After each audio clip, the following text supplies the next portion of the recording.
நீங்கள் பார்த்துக் கொண்டிருப்பது உங்கள் விஜய்.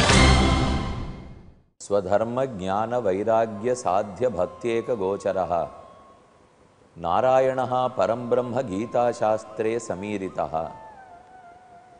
இந்த ஸ்லோகம் யாமுனாச்சாரியர் என்றும் ஆளவந்தார் என்றும் போற்றப்படும் மகாச்சாரியராலே எழுதப்பட்டது. இவர் ராமானுஜருடைய ஆச்சாரியரான பெரிய நம்பிகளுக்கும் ஆச்சாரியனாக விளங்கியவர். காட்டுமன்னார் கோயில் என்னும் க்ஷேத்திரத்தில் அவதரித்தவர். இவருடைய பிதாமகர், அதாவது தாத்தாவுக்கு ஸ்ரீமன் நாதமுனிகள் என்று திருநாமம். லக்ஷ்மிநாத சமாரம்பாம் நாத யாமுன மத்தியமாம் அஸ்மத் ஆச்சாரிய பர்யந்தாம் வந்தே குரு பரம்பராம் என்று ஒரு ஸ்லோகம் நாம் நிச்சலுமே சொல்ல வேண்டியது. இதை சொல்ல சொல்ல நம்முடைய குரு பரம்பரையை நாம் நினைத்து நன்றி செலுத்தியதாகும்.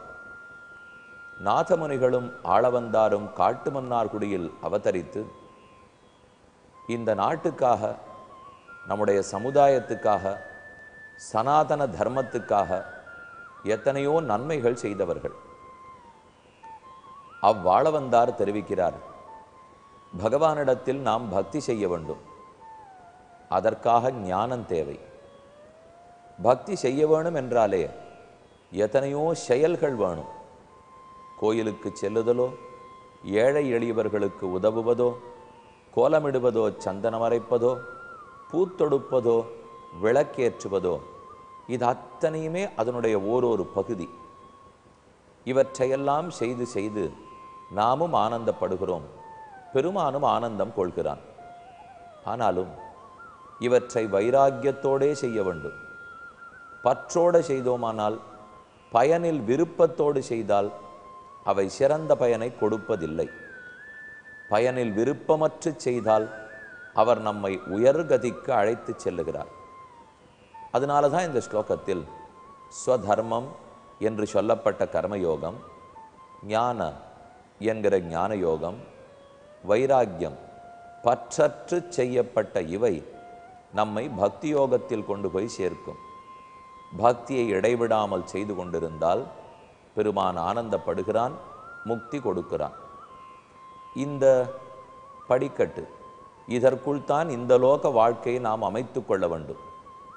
பக்தி செய்து கொண்டே குடும்பத்தையும் பாதுகாத்து, பக்தி செய்து கொண்டே தேக ஆரோக்கியத்தையும் பாதுகாத்து, ஆக குடும்பமோ தேகமோ உற்றாரோ உறவினரோ அனைத்தும் தேவை.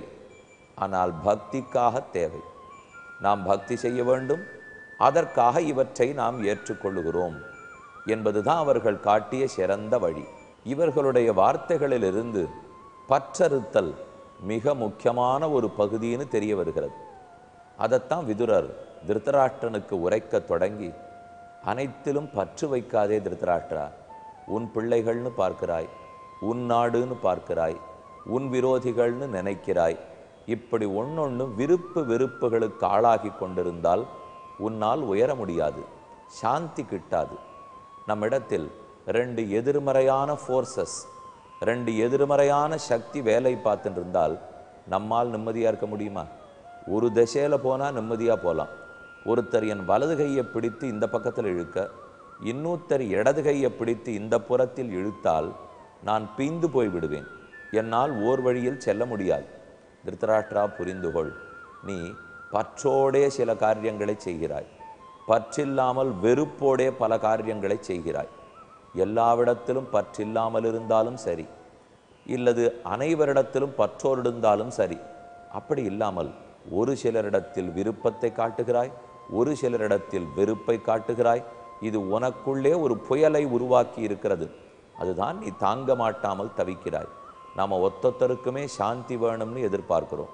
அதற்கு வழி விருப்பு வெறுப்பு என்று இரண்டையும் போட்டு குழப்பி கொண்டோமானால் நம் மனம் அந்த சூறாவளியை தாங்காது. அதற்காக ஒரே விருப்பத்தோடு இருக்க வேண்டும். எல்லாரையும் விரும்ப முடியாதே. உலகத்தில் நல்லவர்களும் உண்டு, தீயவர்களும் உண்டு. எப்படி நான் அனைவரையும் விருப்பத்தோடு பார்க்க முடியும்? சரி, எல்லாரையும் வெறுப்போட பார்க்கலாமா? அப்போ வாழ்க்கையே நரகமாகிவிடும்.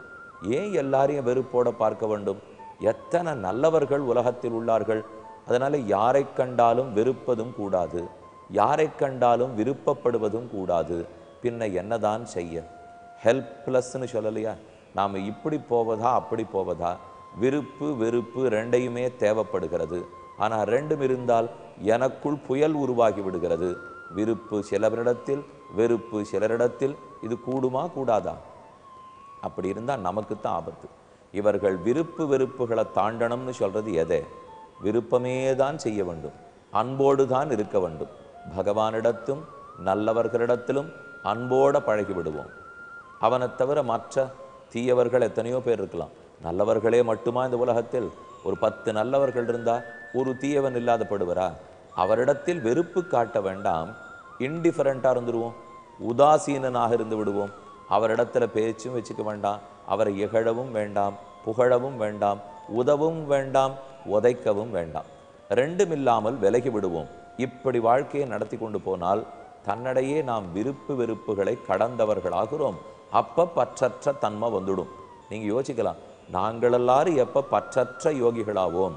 எப்போ எங்களுக்கும் வைராக்கியம் வரும்? பெருமானிடத்திலும் அவன் அடியார்களிடத்திலும் விருப்பம், அதை தவிர மற்ற இடத்தில் உதாசீனனாய் கண்டுகொள்ளாத தன்மை. இப்படி இருந்துட்டோம்னா விருப்பு வெறுப்பை நம்ம தாண்டிடுவோம். இது காட்டில் போயும் இருக்கலாம், நாட்டிலிருந்தும் இருக்கலாம். சந்நியாசிகள் இப்படித்தான் வாழ்கிறார்கள் என்று விதுரர் கூறிக்கொண்டு வருகிறார். இப்போ திருத்தராஷ்டிரா, நீ செய்ய வேண்டியது என்ன? உன் பிள்ளைகளிடத்தில் விருப்பம் வை, வேண்டாம் என்று கூறவில்லை. அதுவே ஆபத்து. ஏன்னா உன் பிள்ளைகள் நல்ல பிள்ளைகள் அல்லர்கள். அவர்கள் நல்ல பிள்ளைகளாக இருந்தால், தந்தை ஒரு அரசனாக இருந்தால் பிள்ளைகளிடத்தில் அன்பு வைத்து இவன் காலத்துக்கு பிற்பாடு இளவரசு பட்டம் கட்டி நாட்டை ஆளச் சொல்லலாம். ஆனால் பிள்ளைகள் நல்லவர்கள் அல்லர்கள். நீ நாட்டை முக்கியமாக பார்க்க வேண்டும், உன் மகன்களை அல்ல. அதை கூட மன்னித்து விடலாம். என்ன, பிள்ளை பாசம் ஆரைத்தான் விடும். ஆனால் அவனிடத்தில் பாசம் வைக்கணுங்கிறதுக்காக நல்லவர்களாய், நாட்டை ஆள பாதி தகுதி உடையவர்களாய், உரிமை உடையவர்களாக இருக்கிற பாண்டவர்கள், அவர்களை போய் வெறுக்கிறாயே, இது நியாயமா? நான் வெறுத்தேனான்னு திருத்தராஷ்டிரன் கேட்டான். பின்னே திரௌபதியினுடைய புடவையை பிடித்து இழுத்த போது பேசாமல் இருந்தாயே, அப்போ அது வெறுக்கத்தக்கது அல்லவா? ஒரு சாமானிய மனிதன் கூட அதை பார்த்து கொண்டு வாழாவிருந்திருக்க மாட்டான். நீ இருந்தாய். இதிலிருந்தே பாண்டவர்களிடத்தில் உன் உள்ளத்தில் வைரம், பகைமை, வெறுப்பிருப்பது தெரிகிறது.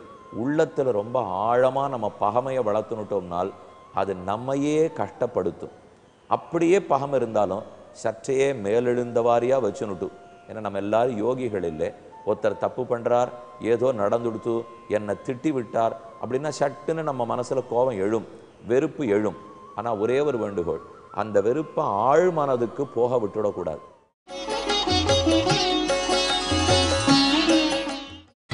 நீங்கள் பார்த்துக் கொண்டிருப்பது உங்கள் விஜய். ஆனால் ஒரே ஒரு வேண்டுகோள், அந்த வெறுப்பை ஆழ் மனதுக்கு போக விட்டுவிடக்கூடாது. அந்த வெறுப்பை மேலோட்டமாக நிறுத்திவிட்டு ஒரு நாள் 2 நாள் கழித்து எதற்கு இதை போய் நான் போய் மனசில் உழப்பிக்கிறேன், இப்போ தூக்கி போட்டுற வேண்டிதானே, பெருமான் மனசில் இருக்கிறச்சே இதை போய் ஆழ் மனசில் வச்சுக்கலாமா என்று நமக்கு நாமே சமாதானம் சொல்லிக்கொண்டு அதை வீசி எறிந்து விட வேண்டும். என எந்த கோபமுமே வெறுப்புமே முதலில் சட்டென்று வரும். 2 நாள் கழித்து யோசித்து பார்த்தால் அதனுடைய வீரியம் குறைஞ்சி போயிடும் இல்லையா? அத்தனை வெறுப்போ கோபமோ இருக்காது. உப்பும் தண்ணியும் பட்டு வாழ்க்கையை வாழ்ந்தோம்னால் தன்னடையே வெறுப்பு மறையும். நம்ம தகப்பனார் மரித்ததையே ஒத்துண்டு தானே வாழறோம், நம்ம தாயார் மரணமடைந்ததையே ஒத்துண்டு தானே வாழ்ந்துட்டுருக்கோம். எத்தனை நெருங்கின உறவினர்கள், அவர்களெல்லாம் மரணமடைந்த பிற்பாடு நன்னா சாப்பிட்டுட்டு தானே வாழ்ந்துட்டுருக்கோம். ஆக எத்தனை அன்பும் பாசமும் இருந்தாலும் வெறுப்பு இருந்தாலும் ரெண்டுமே நாள்பட குறைஞ்சி போயிடும். அதற்குள்ளே என்ன நாம் ஒரே ஒரு தப்பு பண்ணிடக்கூடாது, அந்த வெறுப்பை ஆழ் மனசில் கொண்டு போய் வச்சுவிடக்கூடாது. வைத்து விட்டால் நாளாக வன்மம் பெருகும். அந்த வன்மம் குறையணுமே தவிர வன்மம் பெருகக்கூடாது. இதைத்தான் பற்றற்ற தன்மைன்னு கூறுகிறார்கள். முயற்சி செய்து பார்க்கலாமே. யாரிடத்துலையானு கோபமோ வெறுப்போ வந்தாலும் மேலே வச்சுப்போம், அப்படியே தட்டி விட்டுடுவோம். உள் மனசில் பகவானை மட்டும் வைத்து கொள்வோம். ஏன்னா ஆனந்தம் கொடுக்கக்கூடியவர் அவர் மட்டும்தானே. இதைத்தான் பற்றற்ற தன்மையாக விதுரர் திருத்தராஷ்டிரனுக்கு சொல்லி கொண்டு வருகிறார். அது திருத்தராஷ்டிரனிடத்தில் இல்லை. அவனுக்கு ஒரு புறத்தில் பிள்ளைகள் தீயவர்களாக இருந்தாலும் விருப்பம், பாண்டவர்கள் நல்லவர்களாக இருந்தாலும் வெறுப்பு. இது நேர் மாறுதல். இப்போ இப்படி மாறி இருக்கவே தான் அவன் உள்ளம் தவிக்கிறது. பல பேர் இன்னொருத்தரை கெடுக்கிறதுக்காக திட்டம் போடலாம். அவன் நன்னா வாழ்ந்துடக்கூடாது அப்படிங்கிறதுக்காக நான் பார்த்து பார்த்து திட்டமிட்டு செய்கிறேன். எத்தனை நாடகங்கள் பார்க்கிறீர்கள். எல்லாத்துலேயும் ஒத்தரை அழிச்சிக்கிறதுக்கு வன்மம் கட்டி கொண்டு கங்கணம் கட்டிண்டு விட்டே நான் பாருன்னு இருக்கும் இல்லையா. இதிலே யார் அடிபடுறாளோ, உதப்படுறாளோ, கஷ்டப்படுறாளோ, கஷ்டம் அவர்களுக்கு மட்டுமல்ல, யார் கஷ்டம் கொடுக்கணும்னு திட்டம் தீட்டுகிறார்களோ அவர்களுக்கு இன்னும் கஷ்டம். அவர்கள்லாம் ஒன்றும் சந்தோஷமாக இருக்கவே மாட்டான். நாம் நினச்சிருப்போம் கஷ்டம் கொடுக்குறவாள்லாம் சந்தோஷமாக இருக்கா, கஷ்டப்படுறவர்கள்லாம் துக்கப்படுறா. நம்ம கொஞ்ச நாள் அந்த மாதிரி இருந்து பார்த்தா தெரியும். என்னதான் இருந்தாலும் கஷ்டப்படுபவனாரோ நல்லவனாரோ அவன் பக்கலில் இறைவன் இருக்கிறபடியால் ஒரு நாளும் துன்பப்பட விட மாட்டார். பட்டாலும் பரீட்சார்த்தமாக பகவான் டெஸ்ட் பண்ணுறதுக்காக கொடுப்பாரே தவிர சற்று நாட்கள் கழித்து கண்டிப்பாக கஷ்டம் கொடுத்தவன் பட்டே தீருவான். அதனால் தீயவர்கள்லாம் சந்தோஷமாக இருக்கான்னு நினச்சுடக்கூடாது. பற்றில்லாமல் இருப்பவர்கள் தான் சந்தோஷமாக இருக்க முடியும். எத்தனை நாளாக காக்கா கதை கேட்டிருக்கோம். வாயில் வடையை கவிண்டு இருந்தது, அது வரைக்கும் எல்லாம் சுற்றி சுற்றி வந்தது. வடையை போட்டு கொடுத்து நரி வடை கதை, காக்கா வடை கதை ரொம்ப நாளாக கேள்விப்பட்டது இல்லையா. வடையை தூக்கி போட்டவுடனே ஆரும் கிட்டக்கையே வரல. அதனால் பற்று வச்சிருந்தால் எல்லாரும் மொய்ப்பார்கள். பொருள் கை உண்டாய் செல்லக்காணில் போற்றியன் நேற்றி எழுவர். ஆழ்வார் பாசுரத்தில் சாதிக்கிறார். கையில் நிறைய பொருள், எல்லாரிடத்திலையும் பற்று வைத்திருந்தால் வந்து வந்து மொய்ப்பார்கள். ஒரு தாமரையில் தேன் இருக்கும் வரைதான் வண்டுகள் வந்து மொய்க்கும். தேன் அற்று போனால் வண்டுகள் மொய்க்காது.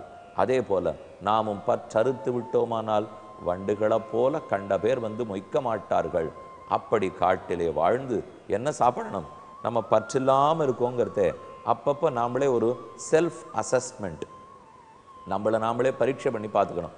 நம்மாலே இந்த 10 நாளுக்கு அரிசிச்சோடு சாப்பிடாது இருக்க முடிகிறதா, இந்த 10 நாள் கட்டில் படுத்துக்காது இருக்க முடிகிறதா, ஒரு 2 நாள் மௌன விரதம் இருக்க முடிகிறதா, இதெல்லாம் பண்ணி பண்ணி பார்த்துக்கணும். இயற்கை உணவு, பழம், கஞ்சி, பாடரசம் இதை போல் இருக்கிறத மட்டும் சாப்பிட்டுட்டு ஒரு 2 நாள் வாழறதுக்கு முடிகிறதா பண்ணி பார்த்தா அது ஒரு புது முயற்சி தானே. எந்த ஒரு ஒரு பிக்னிக் போகிறோம், எக்ஸ்கர்ஷன் போகிறோம், புதுசாக நன்னா இருக்கு இல்லையா. அதே போல் இதுவும் ஒரு புது முயற்சி பண்ணி பார்க்கலாமே. என்னென்ன சாப்பிட்டுண்டு காட்டில் வாழணுங்கிறத தான் பார்த்துட்டு இருந்தோம். நீவார மூல இங்குத சாக விருத்திகி, மூங்கில் அரிசியையோ வேர்களையோ இங்குதம் பிண்ணாக்கையோ சாக்கம் கீரையையோ இதை சாப்பிட்டு கொண்டு வாழ முடியுமா? வாழ்பவனும். அடுத்து சுசம்யாத்மா அக்னிகாரியேஷு சோத்யா, காட்டுக்கு சென்றாலும் நித்திய அனுஷ்டானத்தை விட்டு விடக்கூடாது. இப்போ நாம் தர்ப்பணம் செய்வதோ, ஸ்ராத்தம் செய்வதோ, சந்தியாவந்தனம் செய்வதோ இதெல்லாம் நாட்டில் இருக்கிறச்சே செய்தோம், காட்டுக்கு வந்து விட்டோம், இங்கு இதெல்லாம் செய்ய தேவையில்லை என்று நினச்சிடக்கூடாது. அங்கேயும் அனுஷ்டானத்தை, ஏன்னா அனுஷ்டானம் பண்ணத்தான் நம்முடைய கர்மங்களை செய்து கொண்டே இருந்தால்தான் பாவங்கள் வராமல் விலகும். அதற்காகத்தான் காட்டுக்கு போனாலும் செய்யணுங்கிறார். அடுத்து வனே வசன்னு அதிதிஷு அப்ரமத்தக, வனத்திலே காட்டிலே இருந்தால் கூட அதிதிகள் விருந்தாளிகள் அவர்களுக்கு தன்னால் என்றதை படைக்க வேண்டும். சபரி காட்டில் தான் இருந்தாள். ராமனும் லக்ஷ்மணனும் சபரியினுடைய ஆசிரமத்துக்கு வந்தார்கள். அவள் என்ன சமைத்த சோறையா பரிமாறினாள்? ஆசாசையா சேர்த்து வச்சிருந்த பழங்கள், தன் நாவுக்கினிதாயிருந்துள்ள பலமூலாதிகளை, வேர்கள், காய்கள், கனிகள், இலைகள் இவற்றை சேமித்துத்தான் ராமச்சந்திரனுக்காக சமர்ப்பித்தாள். ராமன் ஆசையாக வாங்கி வாங்கி சாப்பிட்டார். தேனும் தினைமாவும் நாம் சொல்லலையா, காட்டில் எது கிடைக்கிறதோ வந்த விருந்தாளிக்கு அதை கொடுக்க வேண்டும், சமைத்துத்தான் கொடுக்க வேண்டும்ங்கிறது அல்ல. ஆக காட்டில் இருந்தாலும் ஆதித்யம், விருந்தோம்பலை விடாமல் இருப்பவன் உயர்ந்தவன். துரந்தரக புண்ணியகிருத்து ஏஷ தாபசக, இவனைத்தான் தபஸ்வி என்னும் சந்நியாசி என்னும் தியாகி என்னும் கூறுகிறார்கள். அவன் மிக்க புண்ணியசாலி. காட்டில் இருந்து கொண்டு கூட தன்னால் என்றத்தை விடாமல் செய்கிறாரே, அப்ப அவருக்கு எவ்வளவு புண்ணியம் சேரும்? இந்த ஸ்லோகங்களால் சந்நியாசி யார், தபஸ்வி யார், தியாகி யார், இவர்களெல்லாம் ஒரே பொருளில் தான் கூறப்பட்டிருக்கிறார்கள். பற்றறுத்தோமானால் வாழ்க்கையில் சாந்தி நிலவும். எல்லாவற்றிலும் பற்றை வளர்த்து கொண்டோமானால் சாந்தி இருக்காது. துடிப்போம், எங்கு பார்த்தாலும் பரபரப்பும், எங்கு பார்த்தாலும்